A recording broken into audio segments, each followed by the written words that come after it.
Welcome back again. सो आज का जो टॉपिक रहेगा वो रहेगा क्लासिकल कंडीशनिंग थ्योरी। ये आपने शायद अपने बीएड के दौरान पढ़ी भी होगी। सो बस एक बार रिवाइज कर लेते हैं, या नहीं भी पढ़ी तो आप सीख लोगे। तो पहली बात तो इसको आईवी पैवलोव ने बताया था। पैवलोव नाम बहुत फेमस है। तो ये रशिया के रहने वाले थे। इन्होंने डॉग के ऊपर एक्सपेरिमेंट किया था, ठीक है। और डॉग के ऊपर देखिए मैंने एक टेबल बनाया हुआ है कि इन्होंने कैसे अपने एक्सपेरिमेंट को किया था। देखिए पहले क्या था कि डॉग को पहले फूड दिखाते थे, तो फूड दिखाने के बाद डॉग सेलिब्रेट्स, मतलब कि उसके मुंह में सलाइवा आ जाता था। और वो मतलब कंडीशनिंग से पहले की बात है। कंडीशनिंग मतलब कि कोई उसको स्टिमुलस नहीं दिए। देखिए ये जो थ्योरी है आपकी, ये स्टिमुलस के ऊपर बात करती है। स्टिमुलस मतलब कि कोई भी ऐसी चीज़ आप उनको दिखाइए या बताइए जिसकी वजह से कोई एक्शन उनके में डेवलप करता है, ठीक है। तो पहले उन्होंने क्या किया, फूड दिखाया तो डॉग ने सेलिब्रेशन शो किया। फिर अगले में क्या हुआ, अगले स्टेप में स्टेप नंबर 2 में फिर एक बेल बजाई। फूड नहीं दिखाया, खाली बेल बजाई डॉग के सामने, तो उसने देखा उसके में कोई सेलिब्रेशन नहीं आया, अभी भी सेकेंड वाले में नहीं आया, ठीक है। फिर थर्ड वाले में क्या होता है, ड्यूरिंग कंडीशनिंग। इसमें क्या होता है, बेल बजाई और साथ में फूड दिया।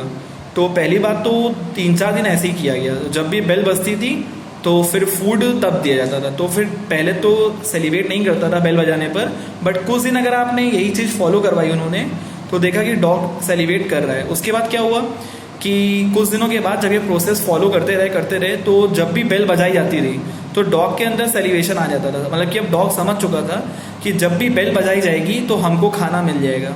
तो यही होती है कंडीशनिंग। कंडीशनिंग मतलब कि कोई भी आपने उनको स्टिमुलस प्रोवाइड कर दिया है जिसके वजह से वो चीज़ समझ जाते हैं कि ये चीज़ होने वाली है, ठीक है। तो पैवलोव ने यही बताया था, एक डॉग का एक्सपेरिमेंट करा था इन्होंने। समझ में आ गया होगा कि पहले फूड दिखाया तो सेलिब्रेट नॉर्मल सी बातें करेगा, फिर उसके बाद बेल खाली बजाई तो नहीं कर रहा था, कुछ दिन तक बेल के साथ फूड भी था तो सेलिब्रेशन शुरू हो गया।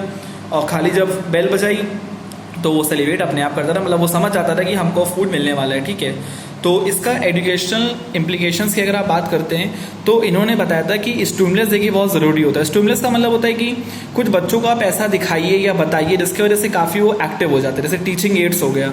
टीचिंग एड्स में जैसे कि आप उनको जैसे क्या नाम है, चार्ट्स या चार्ट शो कर सकते हो, मॉडल शो कर सकते हो, या स्मार्ट क्लास पे शो चीज़ें बता सकते हैं आप उनको, है ना। तो ये सब काम करता है स्टिमुलस की तरह। जब वो स्टिमुलस की तरह काम करता है तो बच्चा एक्टिव रहता है और बच्चा रिस्पॉन्स करता है, ठीक है। उसके साथ साथ इन्होंने बताया था कि रीइंफोर्समेंट बहुत ज़रूरी है और कंडीशनिंग बहुत ज़रूरी है। कंडीशनिंग मतलब कि जब भी अगर आप उनको एक्टिव चाहते हैं बच्चों को, तो आप उनको टीचिंग एड्स का सहारा लीजिए, स्टिमुलस प्रोवाइड करिए, तब जाके वो चीज़ों को अच्छे से समझ पाएंगे, ठीक है।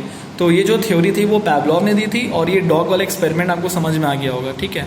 तो ये थ्योरी आपका यहीं पे ख़त्म होता है। इसको बोलते हैं क्लासिकल कंडीशनिंग थ्योरी, ओके।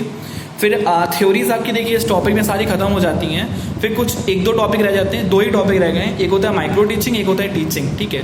तो पहले माइक्रो टीचिंग की बात कर लेते हैं। माइक्रो टीचिंग क्या होता है, it is a scale down teaching. Scale down का मतलब क्या होता है, अगर आपने बीएड जैसे सेकेंड सेमेस्टर आपने किया हो, अगर जो लोग मतलब परसुइंग है, कर चुके हैं या करने वाले हैं, तो थोड़ा सा आइडिया दे रहे हैं। जिन्होंने करा है वो तो समझते ही होंगे, जिन्होंने नहीं करा है उनके लिए बता दे रहे हैं कि पहली बात तो इसमें क्या होता है कि एक ऐसी क्लास होती है जिसमें कि आप एक स्किल प्रैक्टिस करते हो एक वक्त पे। आपको शायद 10 या 15 स्किल सिखाई जाएंगी और उस पर आपको काम करना होता है। जैसे कि ब्लैक बोर्ड वर्क कैसे होना चाहिए, आप अपने टॉपिक को इंट्रोड्यूस कैसे करेंगे, ऐसे करके आपको सारी तरह की स्किल्स बताई जाती हैं और उनको बोला जाता है कि आप उसको परफॉर्म करके क्लास के सामने दिखाइए।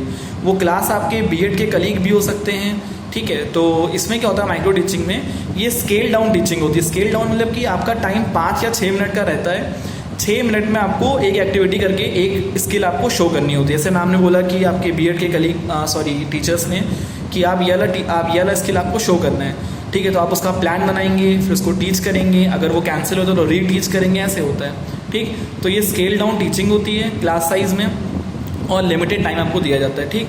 अब देखिए यहाँ पे एक साइकिल होती है जिसमें क्या होता है, पहले आपको प्लान करना होता है। जैसे आपको कोई टॉपिक पढ़ाना है, ठीक, तो पहले उसका प्लानिंग करिए, फिर उसके बाद आप टीच करिए, फिर आपको टीचर्स और जो आपके कलीग्स होंगे वो आपको फीडबैक देंगे, फिर उसके बाद आप रीप्लान करिए अगर गलत होता है तो, या फिर अगर उसमें इम्प्रूवमेंट की ज़रूरत है तो रीप्लान करिए, फिर रीटीच करिए, फिर रीफीडबैक। मतलब तीनों प्रोसेस में बस री लगा दीजिए कि फिर से आपको वो चीज़ रिपीट करनी है। तब तक करनी है जब तक कि उस स्किल पर आपका काम ना हो जाए। देखिए जैसे अगर आपने सारी स्किल समझ ली हैं, है ना, 10, 12, 15 स्किल्स जो भी हैं आपने समझ ली हैं अच्छे से, तो उसी स्किल्स को सारा कॉम्बिनेशन करके आपका एक क्लास परफेक्ट बन जाता है। जैसे आप कोई भी लेक्चर लेने 40 मिनट्स का मान लीजिए लेक्चर है स्कूल में, तो उसमें क्या होता है कि आपको हर तरह के स्किल्स आने चाहिए, कैसे रिप्रेजेंट करना है, कैसे आपको चैप्टर चलाना है, कैसे आपको फीडबैक लेना है, कैसे आपको ब्लैक बोर्ड राइटिंग को मेंटेन करना है एंड सो ऑन।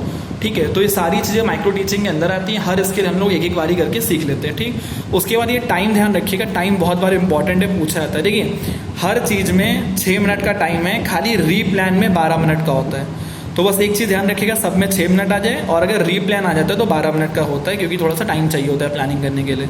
बाकी जो भी टाइम रहेगा सारा 6 मिनट रहेगा। ये पेपर में पूछा जा चुका है और आता भी है। ठीक है, तो समझ में आ गया होगा। जिन्होंने माइक्रो टीचिंग नहीं करी है, थोड़ा बहुत आपको आइडिया मिल गया होगा कि माइक्रो टीचिंग होती क्या है। ठीक, और ये आप साइकिल ध्यान रखिएगा, प्लान, टीच, फीडबैक, उसके आगे सब में री मतलब कि फिर से करना होता है, जब तक कि आपकी उस स्किल पर कमांड ना हो। जैसे आपने ब्लैक बोर्ड राइटिंग का अगर आप काम कर रहे हो, आपने स्किल दिखाया, उसमें गलतियां निकली, टीचर ने बोला नहीं इसको आपको फिर से करना पड़ेगा, तो फिर से आपको प्लान करके फिर से रीटीच करना होगा, फिर से आपको री फीडबैक मिल जाएगा। ठीक है, और फिर बात करते हैं इसके प्रिंसिपल्स के ऊपर। देखिए प्रिंसिपल्स में क्या होता है, ये रियल टीचिंग होती है। जैसे कि अगर आपको क्लास में पढ़ाना है तो जैसे पढ़ाया जाता है वैसा ही आपको एक एनवायरनमेंट मिलेगा आपके बीएड के कलीग्स के द्वारा, और टीचर होंगे वहाँ पे बीएड के जो आपका चेक करेंगे कि आपने जो स्किल शो करी है वो कैसी है।